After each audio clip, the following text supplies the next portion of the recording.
Capes on the Couch podcast is for entertainment purposes only. Dr. Issues is a psychiatrist, but he is not your psychiatrist and does not have knowledge of your individual situation. For any personal mental health concerns, please consult your own healthcare providers. For medical emergencies, please call 911 or the designated number in your area immediately. Remember that you are not alone and help is out there.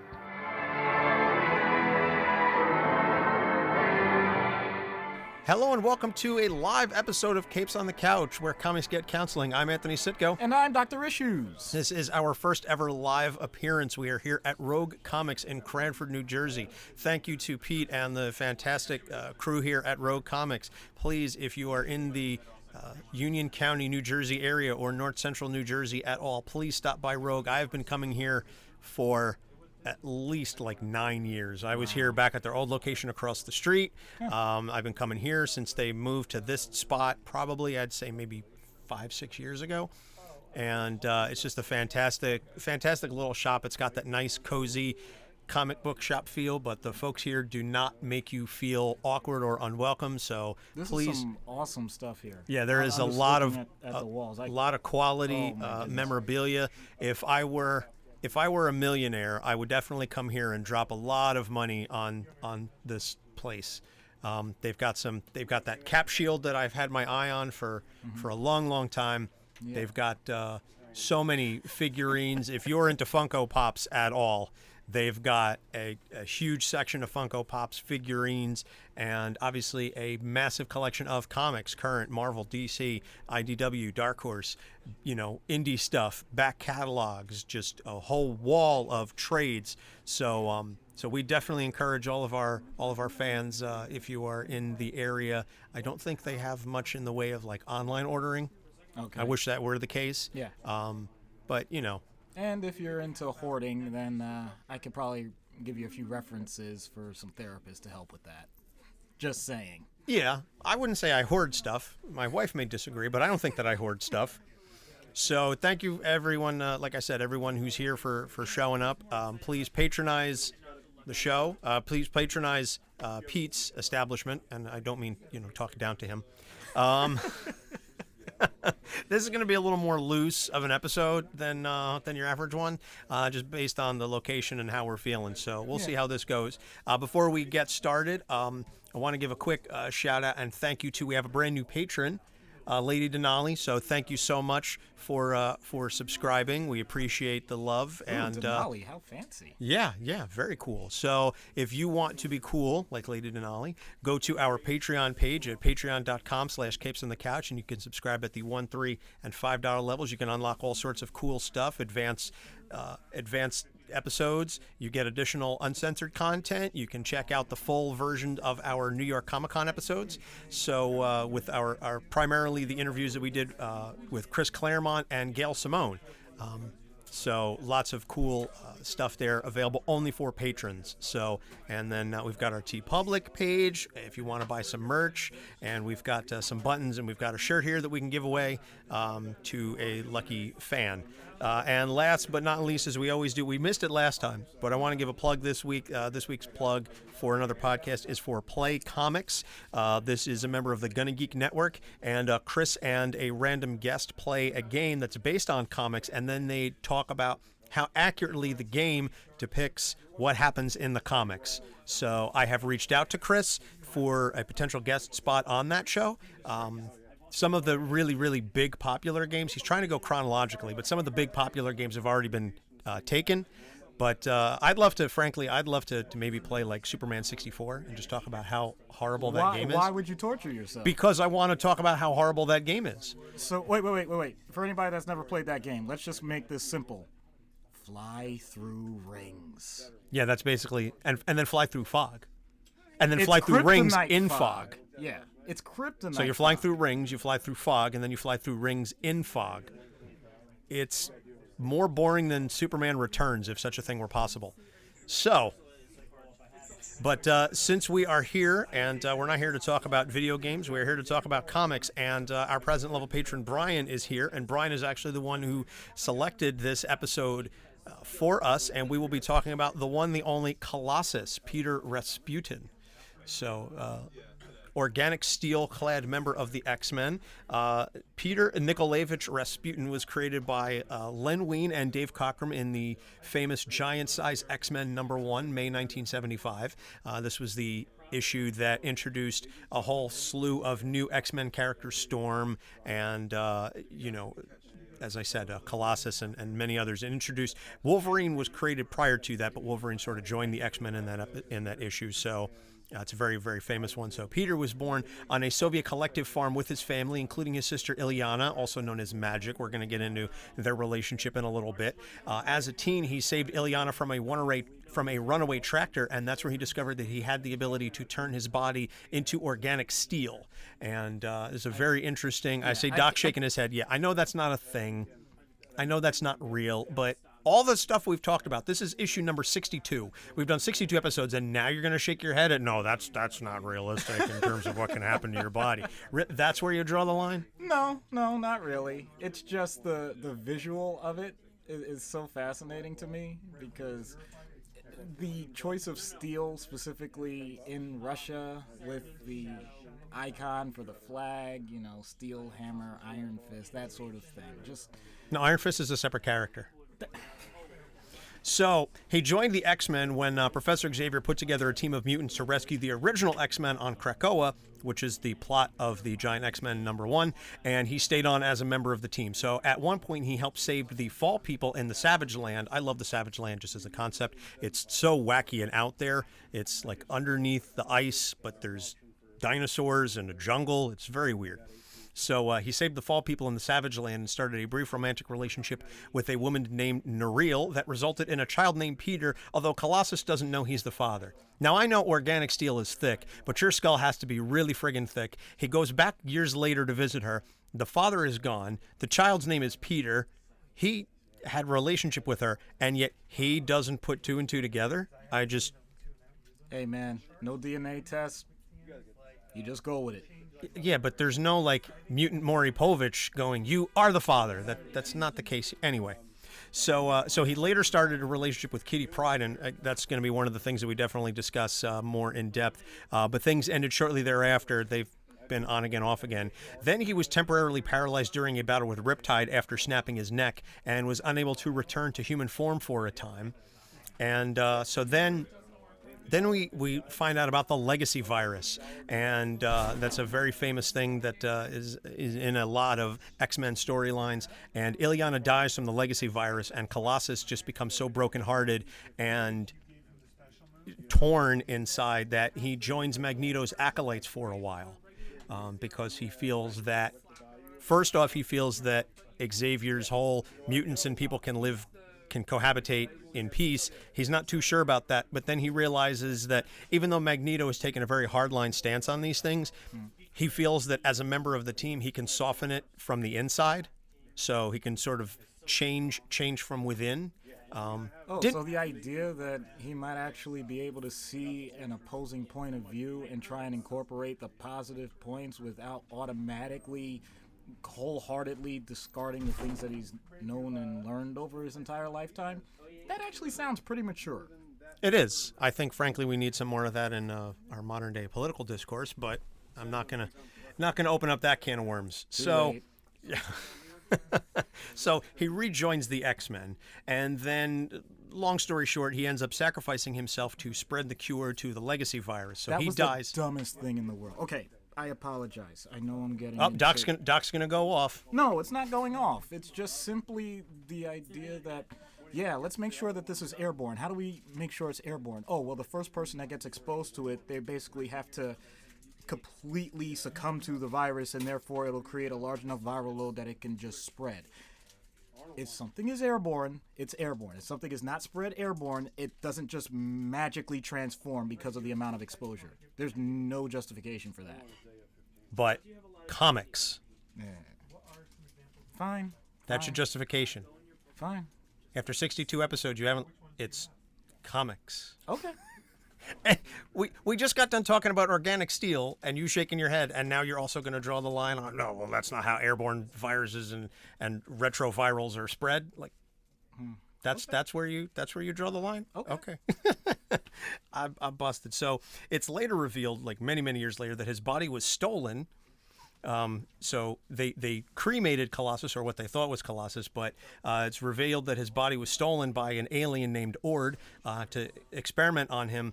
And so then he ends up getting rescued by the X-Men, and he restarts his relationship with Kitty until she sacrifices herself to save the Earth from Breakworld because they were sending a giant bullet towards the Earth, and she just phases literally the entire thing. She didn't know it was a bullet. She thought it was some sort of controlled missile. She thought if she got into it, she could change its trajectory, but then it just turns out it's this random thing that she now has to stay permanently phased in her, ghost form. So yeah, that's one of my favorite Colossus moments, though, happens during this thing because it's discovered that Breakworld feels that Colossus is prophesied to be the one to destroy Breakworld, and so they asked Colossus about this because they said, "Do you know anything about this?" And he said, basically, I'm paraphrasing, but yes, it's been my lifelong mission to destroy Breakworld and to basically kill all the people on it. And everybody's like, what?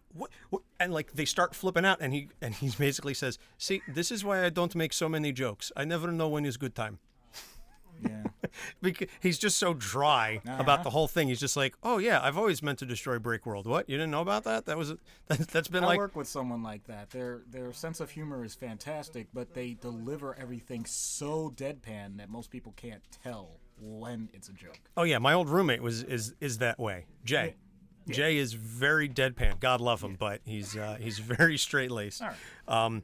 So in World War Hulk, he battles the Hulk, who breaks his arms while in metal form, just literally snaps them back at the forearm. Okay, I don't have anything else to say to that. That's just really badass. No, that is absolutely badass. So then they have to heat them up, and then strong guy has to bend them back while he's still in metal form to straighten them out because he can't return to his human form. Otherwise, he'll be in serious pain. In all honesty, that's not that far off from a lot of orthopedic procedures when you have to set bones or, heaven forbid, a combination of burn injury and physical fractures. You can load up as many opioids or anything as you want. It's not going to change the fact that that's going to hurt really bad.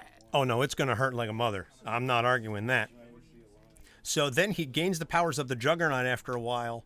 For a while after Sidorak takes them back from Cain Marko. And here's the thing. Magik offers herself, but Peter intercepts, and now Peter is the Juggernaut. Yeah, I'm going to go a little bit off tangent here because that whole story arc, including the serpent and everything like that, what happened to one of the things that you adore here? You remember that storyline? Did you read that? Oh, Fear Itself?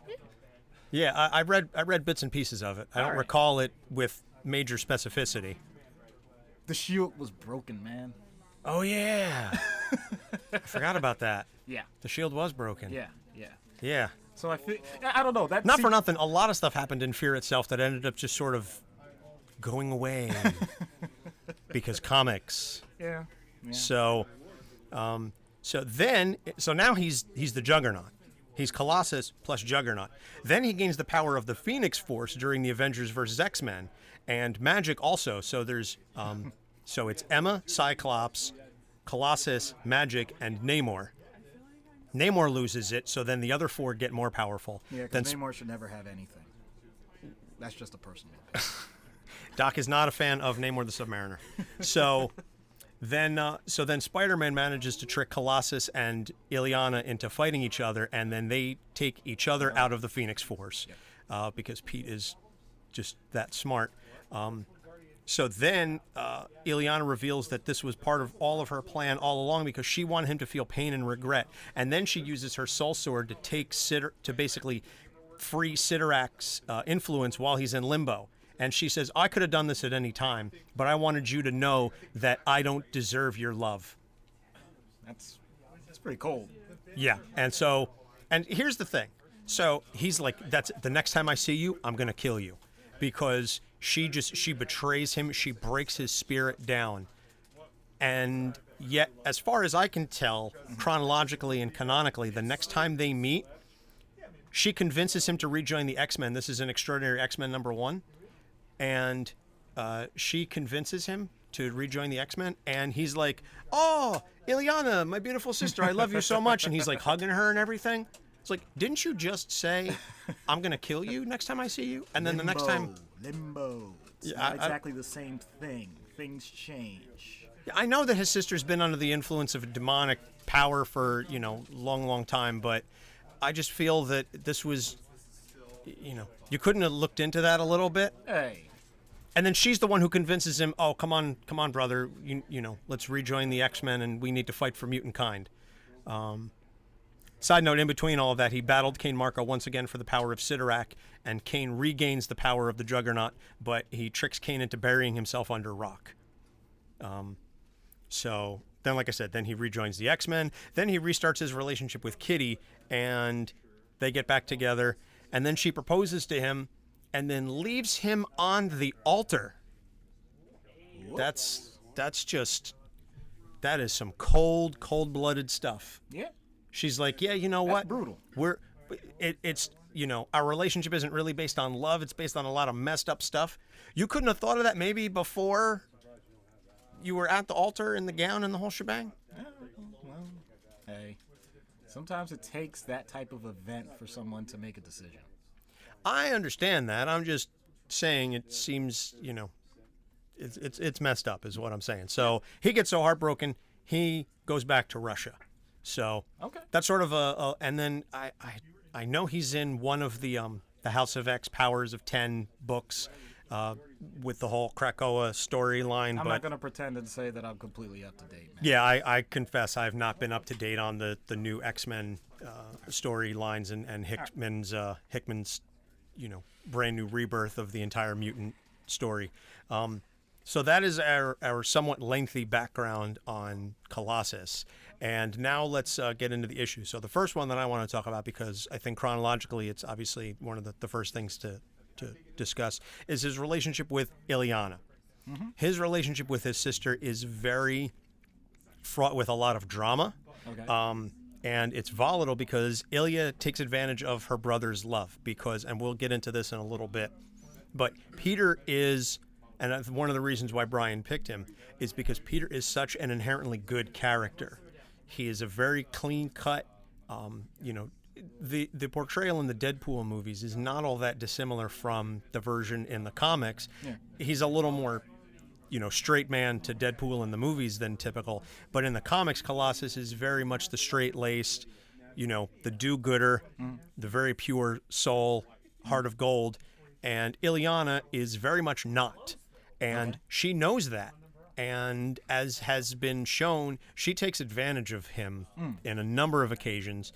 And as can be seen a lot of times with siblings, where one sibling is very loving and another sibling has less than pure intentions, that can really create a fraught dynamic, because you end up with a situation where the I don't want to say good and bad, but the less pure intention sibling takes advantage. And it starts to make a little more, jaded person. But yeah, Colossus never seems to go fully jaded. I was going to say, that sounds like a completely different direction than what Colossus does. No, but that's what I'm saying is so I think that's very interesting. But let's get into the relationship with Ilyana. What are some of your thoughts on that? Okay, so first of all, let's acknowledge that although it gives bits and pieces here and there, we don't know exactly how they grew up together, if it was always equal footing, if it was a matter of, he always wanted to protect her and she always was a rebel, whatever. I don't know. The fact that there was a specific event in which he saved her life and he has a major discovery about himself, that was a 2-for-1 shot.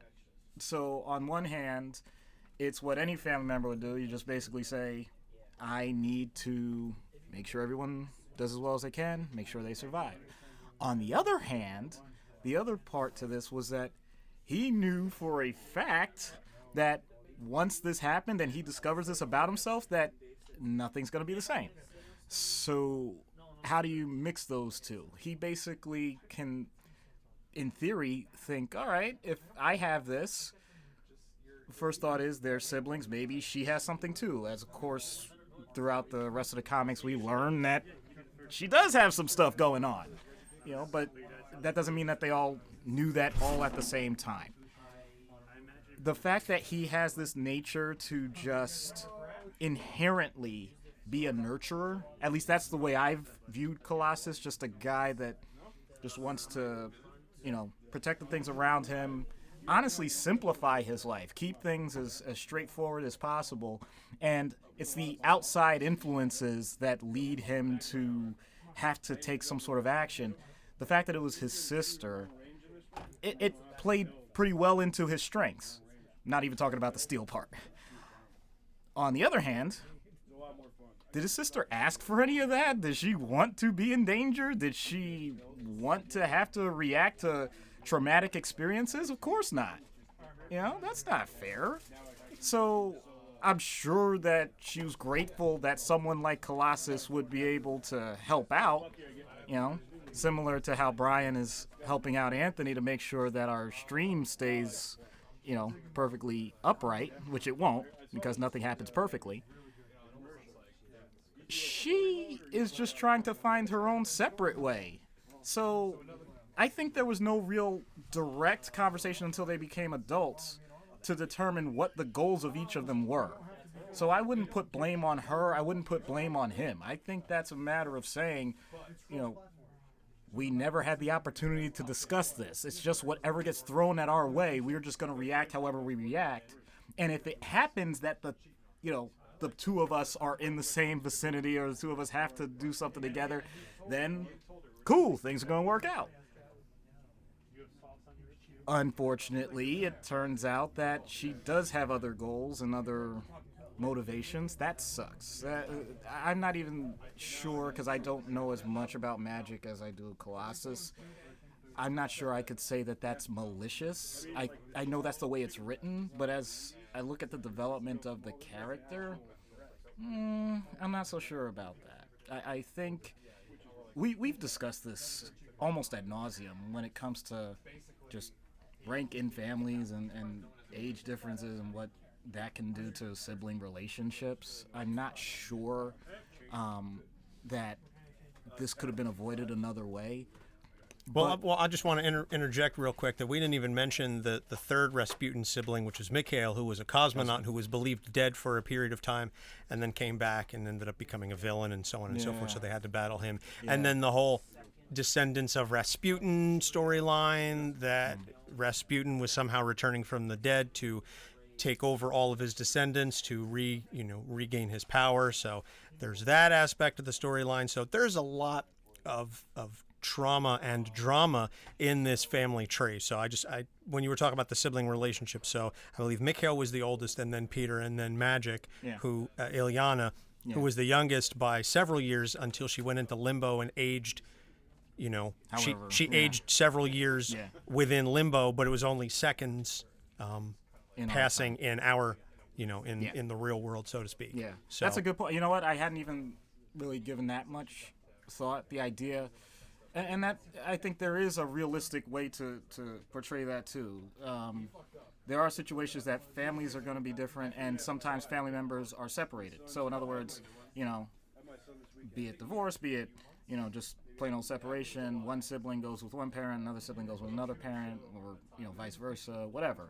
And so now you're talking about different experiences, even if you have the same biology. So when you get separation like that, it can just change the dynamic, because as humans, we have a natural tendency to think that things are going to stay exactly the way as they are right now.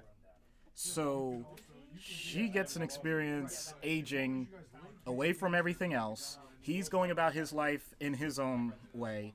And when they next meet up, as we already said, he has a different mindset because he was thinking of one thing, and she's obviously at this point way beyond anything that he was considering. So when you get that disconnect, that's automatically going to create some level of conflict. It could be minor, it could be huge. So, I think stuff like that can be incredibly random. And like I said, the main thing is I wouldn't put blame anywhere. I think it's more, instead of going by heroes and villains, I think it's more people have different opinions and people have different ways that they handle certain stresses. He's much more of the, like I said, protector, wants to make sure everything is all right at all times. She's more of the, things happen as they may. I know I got to fight to survive. I got to come out on top. That's what I said. You know? What do you call it? I mean, that's true I think that's true for all families. I don't think that's unique to them. No, I certainly think that's the case, and I do understand and agree that families that siblings that go through different experiences at different times, be it age difference, distance, what have you,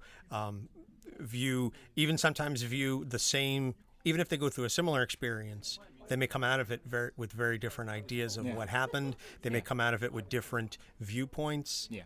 And that's just due to the nature of the individual personalities to some extent.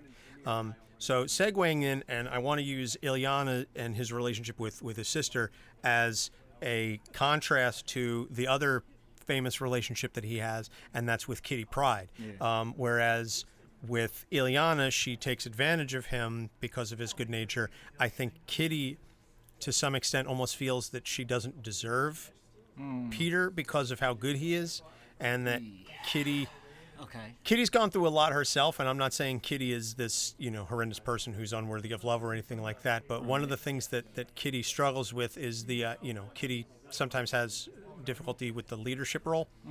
As she grows older, she embraces it, and there again, there's a major age difference, and so she thinks of Peter sometimes as a brother, and then sometimes she loves him, and she's uncertain. There's a lot of love there. I will say this. There's a lot of love between Kitty and Peter. It's just not always clean. And okay, that's an interesting choice of words there to say clean. What do you mean? What I mean is it's messy, frankly, that it can be messy. And so when I say it's not clean, I mean I'm literally saying that because they struggle sometimes to express how they feel about each other. Okay. And that because they go through so much, this isn't a normal human type relationship. The struggles that we face as people are not the same ones that mutants face, just by virtue of the whole host of things going on in the Marvel universe. And so that because they have different viewpoints of how to address those concerns, I think that creates also a conflict within their relationship. Okay, that's a possibility, and I'm not even disagreeing with you about it. Okay, I mean, hey, listen, if you have another take on it, I'm willing to listen. I'm just taking it from my perspective. I understand. As someone who's tangentially read X-Men comics, I'm going to be the first to admit I'm not the biggest X-Men fan. I've noticed nothing against them. I just haven't gotten into them. But I noticed that it seemed like Kitty was really attracted to a certain level of, depending on how it was written, either the naivete or the general innocence that Colossus portrays in a lot of ways, and the fact that, and I know we'll get to this in the next topic, but the fact that he's a gentle giant. He really just has a way about him that seems to calm situations. And so she's attracted to that, but as you said, attracted in what way? I mean, there's obvious romantic attraction there. That's fine. That's wonderful. But also, because of Kitty's own background, she can interpret it a different way. He can be a father figure. He can be a big brother. The difference, and I'm saying this in general in real life, it doesn't have to be comic book characters, the difference is when you make that step, when it's clearly delineated that this is now someone who is your lover, this is someone who you're dating, whatever it is, you cross that line. And that's fine. That's great. Relationships change, relationships grow. And if you break up, you can still be friends. That's fine. But you're not going to be able to revert back to exactly how it was before you ever started dating. And I think that turmoil between the two is more important than whether or not she had certain previous experiences or he had previous experiences. I think the relationship itself created a lot of that drama. So, for example, it was well established that Colossus was willing to die for her. And in the comics, it, maybe not in these words, but at one point she actually flips that question completely on its head. Like, you keep making these sacrifices. You keep saying you're willing to die for me. Are you willing to live for me? Are you willing to give up some of the things that you feel like you have to do outside of our relationship so that we can be good together? That's a really strong question, because we all have goals within our family that we want to do. We have goals outside of our family that we want to do. And finding that balance is really tough. and she was calling him out on the carpet about it. And vice versa. Clearly, if she's willing to say, sure, let's get married. Nah, never mind. That can't be. You cannot maintain a relationship that way. You know, you would like to think, as you already said, that they've gone through the entire process of what the expectations would be if they're going to make the contract to spend their lives together and do all of the intermingling of everything and make that as solid as possible.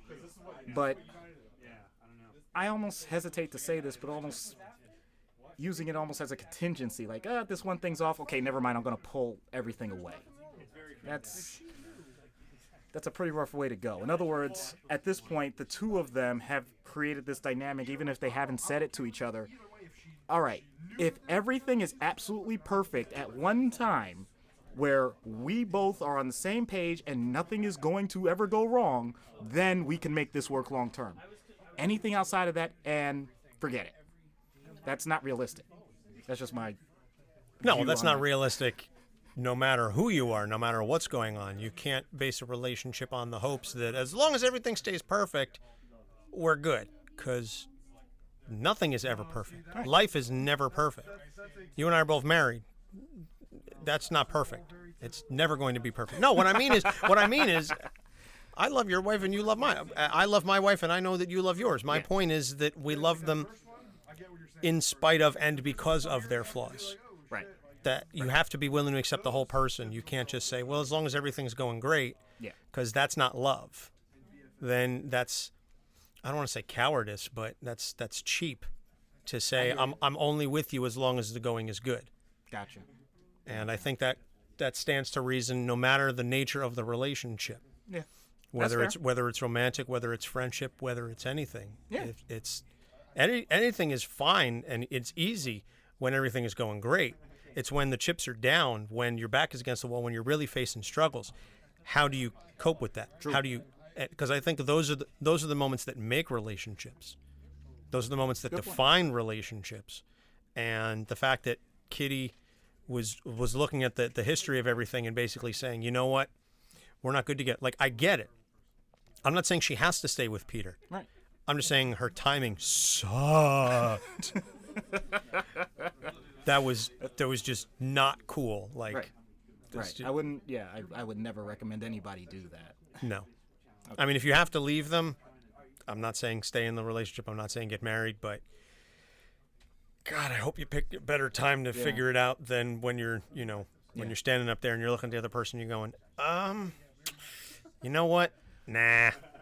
You know, now that you mentioned that, it reminds me of, I'm going to bring this back. Do you remember, I think it was Chris Rock, Bring the Pain, where he points out at that point both people recognize the relationship is on the outs, but then a person just says some innocuous comment like, I got to go, and they basically, says, all right, get your suitcase, get out of here. It's like, to the store. Whoops. That's... Yeah. That's kind of the thing we're talking about here. Yeah. So, both of the relationships that we've discussed tie in perfectly to the third point that I want to bring up, which is the duality of Colossus's nature. The fact that he is this kind-hearted and very gentle person. He is, as you said earlier, the gentle giant, and yet his mutant ability is this hulking, nigh indestructible warrior, a fighter. I love the duality of that. The fact that, he's has the strength, and typically so many times you see that a character who is the personification of strength and the ability to have such raw brutality, and yet Peter, at one point, we didn't really get into this in the background, but he was an artist. Yeah. He's a very gentle soul.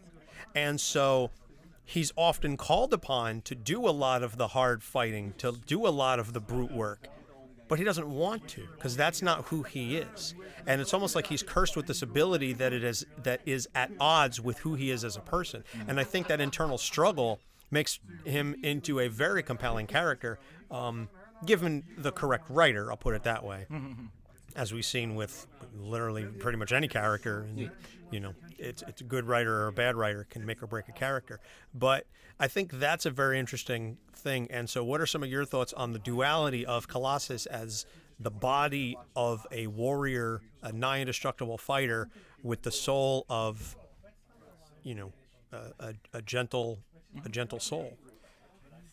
I can expand it a little further. The idea that you have other people that notice external talents or abilities or predilections that they're trying to mold for one purpose. Meanwhile, you have your own internal motivational factors that are diametrically opposed to that.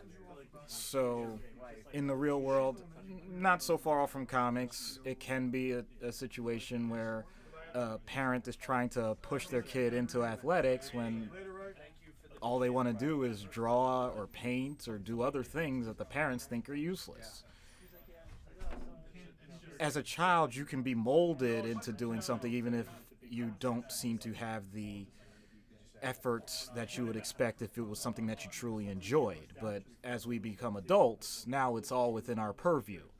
And I'm going to add another complicating factor to this. What if, for example, with Colossus, all the things that he does with his strength are actually doing good. They're actually producing a positive societal effect. He's able to fight off villains. He's able to save people. As opposed to the idea that you could, in theory, and yes, I'm going to use this as a stereotype. I'm not supporting this as a stereotype, just pointing it out. You're the quote-unquote starving artist, and that's really what he would want to be, just kind of isolated by himself or with the few people that he gets to know closely and loves. And he wants that life and knows that because so many other people are relying on what he does on a regular basis, he can't have that. He sacrificed a part of what he considers to be his true self for the greater good. That sounds very noble. That could also lead to a lot of depression, because if you personally do not feel satisfied with what you're doing in life, you're going to have a sense of longing, a sense of emptiness, that nothing else, unless you come up with some alternatives, is going to be filled. So even the interactions he has with other people, it's very clear which side of the aisle they're on. Kitty straddles it. Ilyana manipulates it. Everybody else basically just goes with that other utilitarian, hey buddy, you're doing a good job, just keep doing that and we're gonna be just fine. They don't have to worry about the nuance that he struggles with on a daily basis. And it's interesting that the way he's written, he really does acquiesce frequently. I'm amazed that at some point I would like someone to take the stand where I'm not talking about, turning him into a villain or anything like that, but just more along the lines of not just exiling to Russia or whatever, just, you know what, I just want to do something for me for a little while and not have to worry about saving the world. And just see what that's like. Well, he's done that. That has happened in comics. That happened shortly after Ilyana took the power of Sidorak away from him, that he went back to Russia and he took some time to find himself. And then, like I said, that got changed because the mutant kind was under attack from the Inhumans and yada, yada, yada. Yeah, so. but that's what I'm getting at. Every time something else comes up, it's like, well, can't stay on this path, gotta go back. I'm saying, actually have that resistance. Say, you know what? No, not anymore. I'm not gonna do that anymore. To stick with it. There's a difference between saying, I'm taking a break, I'm taking a sabbatical, and no, I really am done with this, and I am truly changing my trajectory in life. There is a difference. Well, at least, again, from the way Extraordinary X-Men #1 was written, he was planning. He was on the farm, he was working, he was doing all that stuff, and then Ilyana shows up and convinces him to come back. Right, but you're saying it. Convinces him. It wasn't as if he said, all right, I know for a fact I got to do it this way or whatever. It was more like... No, I would have liked to have seen that, also because I think it would have been more true to what had happened previously, where he said, next time I see you, I'm going to kill you. Right. The idea that... even if he didn't kill her, he was said, what are you doing here? I'm not interested in anything you have to say. And she's like, oh, but mutants are under attack. And he's like, that's fine. I'm gonna do me. Right. And since I'm out. And since unfortunately, part of my job and my training is to find things that are pathological, I want to point out that this isn't necessarily automatically pathological. The idea that someone is trying to be not the stereotypical nice guy, but genuinely being a nice guy, that can be a wonderful thing in life. And to have people like that in society makes it a much better place to live. So I don't want to make it sound like this is all a horrible thing that he has this trait. It's more along the lines that he can have a better balance for himself, and he can do it without the coercion of others. I know we've mentioned this in a previous episode where, oh yeah, I remember because it was the only time I had like a really cool line, drop the S, he's Pawn. Oh yeah, I remember that from the Spawn episode, right. Right. He's not manipulated to that level, but you could tell he looks to go with the flow of a situation, and if it's gonna make other people happy, then fine, he'll subjugate.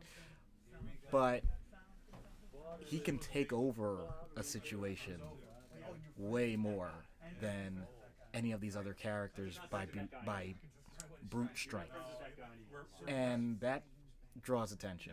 And the other thing that I think we didn't quite touch on, he doesn't want that. He doesn't want the spotlight. He doesn't mind the results. He doesn't mind the work. He doesn't mind being a grunt. But the idea that he has to receive some level of adulation or disdain or whatever, like those results, he doesn't really care for that. Unless it's someone that he really cares about. He wants to make sure that they appreciate him. But everybody else, he'd much rather be in the background. So I'm shocked, like I said, that isn't played more as to why he would ultimately make a decision not to keep going back to this. So, I think it's a situation where he's a popular character, and they want to just keep bringing him back, and because if I understand that what you're suggesting is potentially true to character, but then that takes him out of the stories. Yeah. And then he's not. That's fair. He's not in the books because he goes, no, I'm out. Yeah. And he doesn't want to get involved. And then you have a team without Colossus, and everybody's going, where's Colossus? It's like the negative Poochie, huh? Yeah. Like the anti-Poochie. Okay. The anti-Poochie, yeah, exactly. Okay. If Colossus isn't in the book, everybody's standing around going, where's Colossus? So, interesting thoughts. So we're going to take a short break. We're going to plug some of our friends, and then when we come back, we're going to get into treatment. Hey, my name's Paul, and I'm not an animal expert. I'm Donna, and I'm not an animal expert either. And together we do a podcast about animals called Varmints. Every week we pick an animal, do a bunch of research on it, and bring you some interesting facts about that animal. But we don't stop there. We talk about that animal in movies, TV, and other pop culture. And we talk about whether or not that animal would make a tasty dish, and how intelligent we think it is on the scale of 1 to 10. It's exactly like one of those fancy PBS nature documentaries. Except with more poo jokes. New episodes go live every Thursday wherever you find your favorite podcasts. Or you can visit us at blazingcariboustudios.com. Varmints! Varmints!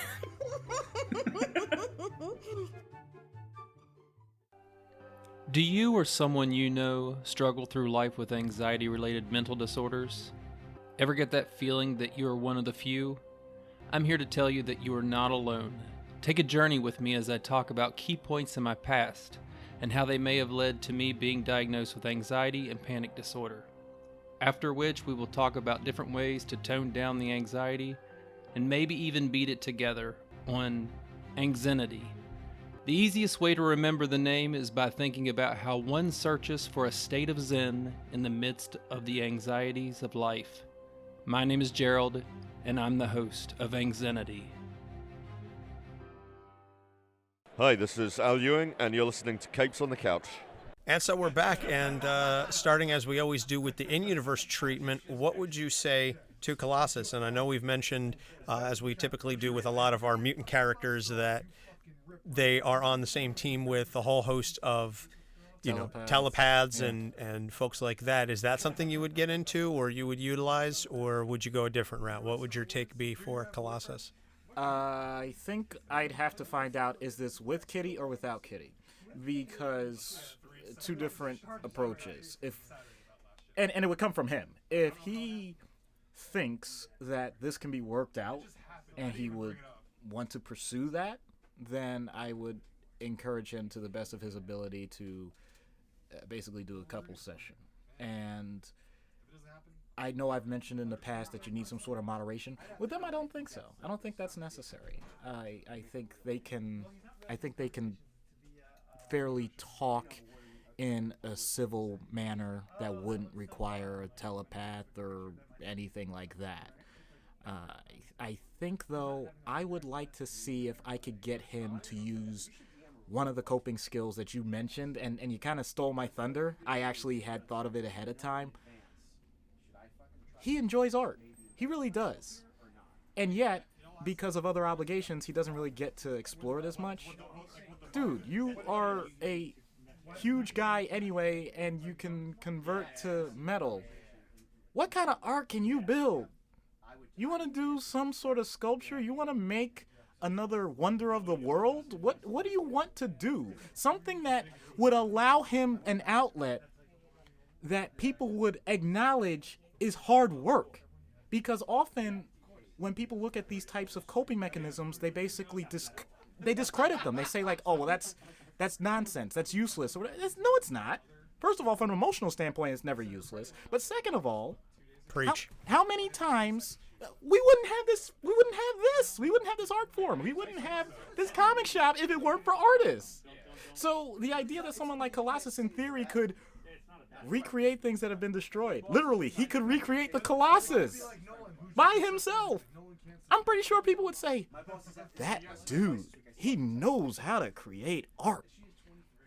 And it would get the respect that he deserves in a way that would be lasting beyond himself, meaning providing a benefit to society, which is what clearly he wants.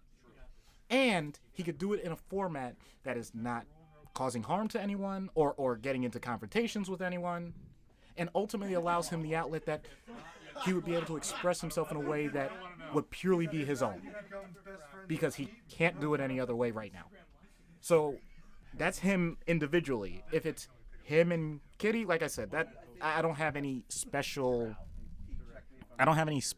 format that I would say for couples therapy. That's more just two people talking with a person to help guide them to whatever goals they have.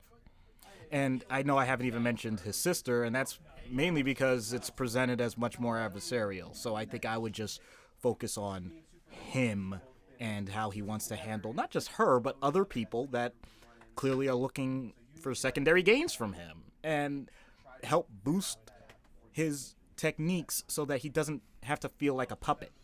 That's a big part of this. He doesn't have to just automatically do what other people are telling him, even if they have good reasons. He can have good reasons on his own.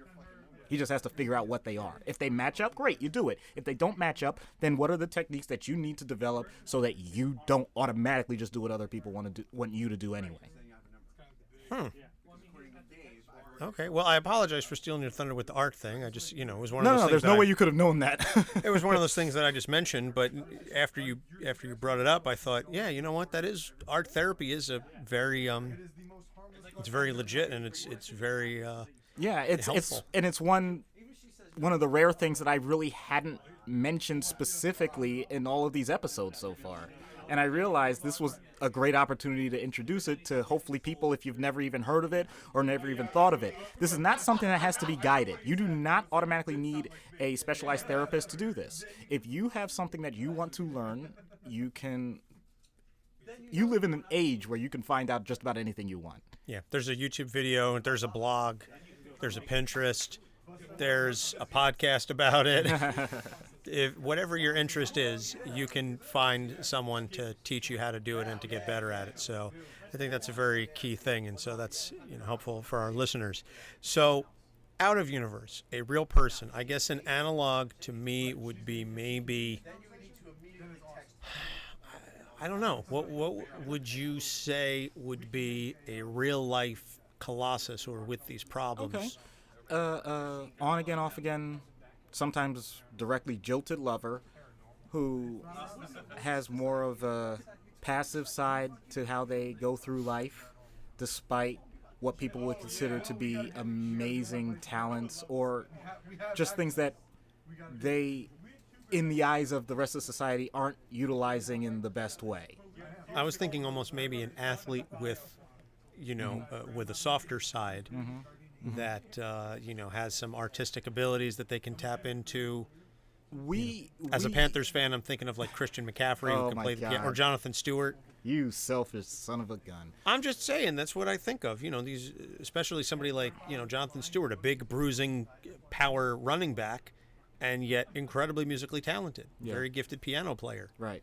So no, that's just something. That's true. I mean, Eddie George took up acting after he retired. There's plenty of examples of, and I'll go with it. Yeah, the idea that you haven't, let's say, an athlete that is kind of looking in a transition point.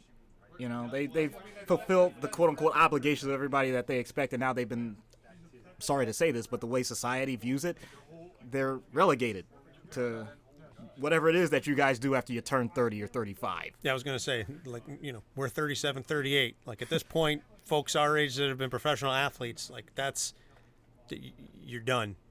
The folks that go on past this point are very, very rare. Right. So the idea is you need to find out, after you've dedicated your entire life to one craft, one vocation, what's next? What do you do? How do you handle that transition? And in this case, I am going to say that it's a good idea to get some professional help with it, because ignoring it or trying to, quote unquote, live on your glory days, we've seen how that movie ends in general. You end up very isolated, often either relying on people that, no offense, don't have much else going in their lives, and you are the only thing that was positive, and therefore they're going to hold on to memories of you doing good things. So that's nice, but you can't rely on just having a fan and, living your life that way. Sorry, Brian. Sorry, Ruby. What I'm getting at is there's a difference between having adulation and actually having true meaning and experiences in life. That's what you need. So having someone do some sort of guidance, and for example, guided meditation, saying, what do you envision? Almost going back to childhood. There was a period of time for just about all of us where you just knew in your mind you could do or be anything. And you would and not all kids, but many kids would change their mind from month to month about what they wanted to be. Some of them were fantastical, some of them were realistic, but whatever it was, you knew that they were all potential. They were all possibilities. Scary thought, because as adults, we've learned to curtail that and almost eliminate it. Especially, though, in comics, I'll say, take advantage of the fact that you have plenty of material and source information to say, bring that back a little bit. What is it that you thought that you could never do, or when you were a kid thought that might have been possible that now you say is not possible, and challenge those suppositions. How do you flip it? Is there something that sounds ridiculous to you? As a matter of fact, if there's something that you laugh at about yourself, try it. Go ahead. In other words, someone like, I'll just use myself as an example, and you've heard me say this. I said, if at some point, when I feel like I'm not providing as much value, or I'm just exhausted when it comes to mental health, I might do an encore career. And it might have nothing to do with anything that I've been doing up to this point. It's something that I really enjoy on the side, but I don't have the expertise and therefore can't do it yet. But just saying, why would I even have that idea? Because I know life. What is the encore career? It's going to sound like the most nerdy freaking thing in the world. Lay it on me. Financial planning. Okay. I've known you've been interested in that stuff for a very long time. So I know, I know, but it's just, the reason I say it that way, though, is because to a lot of people that sounds like, wow, you just took like something that sounds really exciting to a lot of people in terms of mental health, psychology, psychiatry, and all of that, and then you would say, financial planning sounds like the most boring thing in the world. Maybe to you, not to me. And that's the point. it doesn't have to make sense to anybody else. It just has to make sense to the person. And as long as they're willing to explore it, you can be wrong. That's the best part. You can be totally inaccurate about it. But you give yourself the opportunity to think in different ways. And that plasticity, that mental plasticity, is much more important for longevity and enjoyment of life and enjoyment of transitions than just about anything else.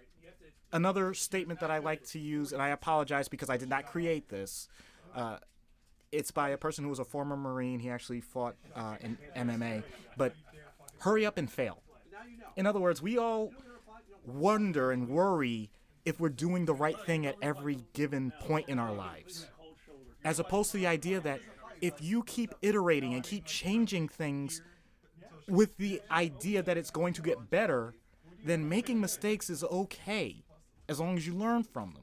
But you're not going to make any mistakes doing the exact same thing and saying that you now have it perfect. So if you were in a career that's high intensity, you know, for example, I just mentioned financial planning. I'm not talking like Wall Street trader. If you were, you know, right there in New York and dealing with that pressure cooker and you're getting burnt out, then you can do that for a short period of time, but then say that, oh yeah, well that's how all my life's going to be for the rest of my life. I'm always going to go 100%, you know, balls to the wall. Like, I doubt it. Things are going to slow down a bit. How are you going to deal with that transition? Have you even looked at anything outside of it? Have you incorporated the people around you so that you'll be able to do these things? Did you ever think that family time was going to become more valuable to you because you're going to have more of it? You worked really hard, reap some of those rewards.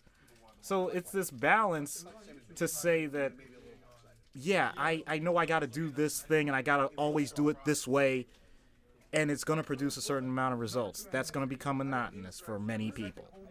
Change it up a little bit. If you need the guidance of someone that's a mentor, find it. If you need someone purely from a psychological standpoint to deal with the anxiety over it or the depression of the loss of a previous lifestyle or career, so be it.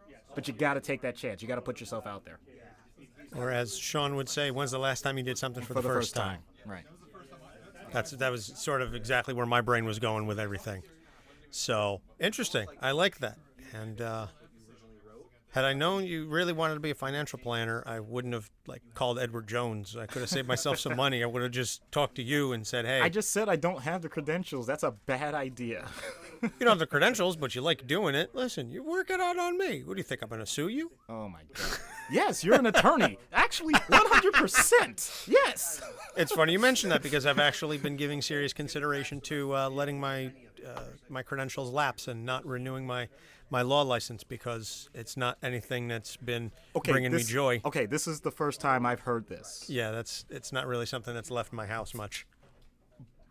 But that's my point. That just plays into exactly what the heck I was talking about.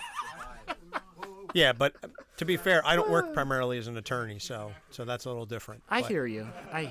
Okay. It's more of a side gig, and it's costing me money. So, wow, an attorney. That's okay. So now you're going to get a Q&A in character with Colossus.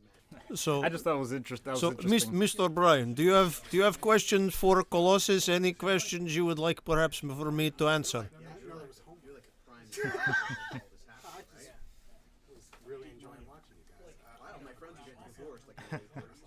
All right. No question for Colossus? I have a potential question. Okay. It depends on whether or not I can find a certain picture. Just please to ask the question. Yeah, give me a second. Because I don't know if I can find this panel. Do you or any of your friends have questions for Colossus as character? Nolan, do you have questions? I am answering questions in character as Colossus. Do you have perhaps maybe question for Piotr Rasputin? What do you think Colossus is going to end up doing next? He is Colossus, Nolan. Where does his story go? What do you mean his? Your story. Where does your story go? Are you talking about me picking flowers on Krakoa? I have taken a lot of time. I've been through many things.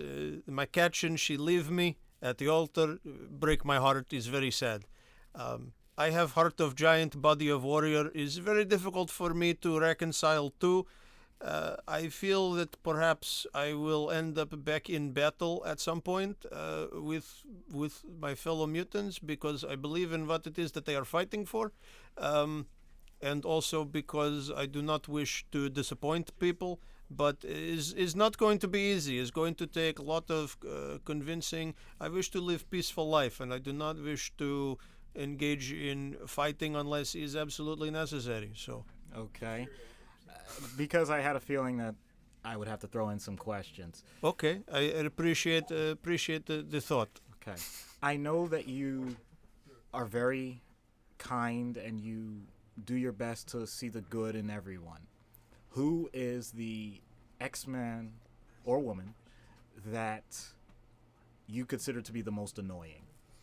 The most annoying mutant character that I have dealt with, Wade can be difficult at times. Not going to lie, Wade is difficult to deal with.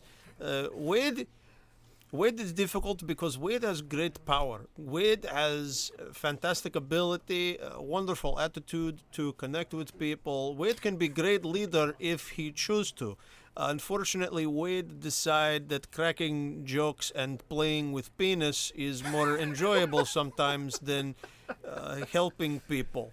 And it's difficult for me to reach out to understand that mindset of being able to disregard greater good. I come from Russia, where greater good is everything, is all for greater good, and so I find Wade selfishness sometimes to be annoying character, given everything that he is capable of and everything that he can do. Is also not always fun to deal with cracking of jokes when we are fighting and trying to be serious. It's difficult sometimes to maintain concentration when we are battling. Okay. You mentioned something about the panel. Was there something you were looking up to see? I couldn't find it. You're not able to find. Sorry, Okay. Sorry. So I have a possible question. Do you prefer Colossus or Peter? In my head, I am Peter. I respond to Colossus, but in my own mind, I am Peter. So Peter, your obvious mutant ability is the ability to turn yourself into this impervious metallic object that Yes. almost nothing can hurt you. Do you wish that sometimes, like in the case of your potential wedding, you had an emotional barrier of a similar skill to protect you from people that The question is, do I wish I had emotional barrier similar to physical barrier to protect me from heartbreak? My response to that would be no, because I think to have emotional barrier would be to distance myself from people. And I do not wish to create emotional barrier with people. I love people, I love to love, and I love to be loved.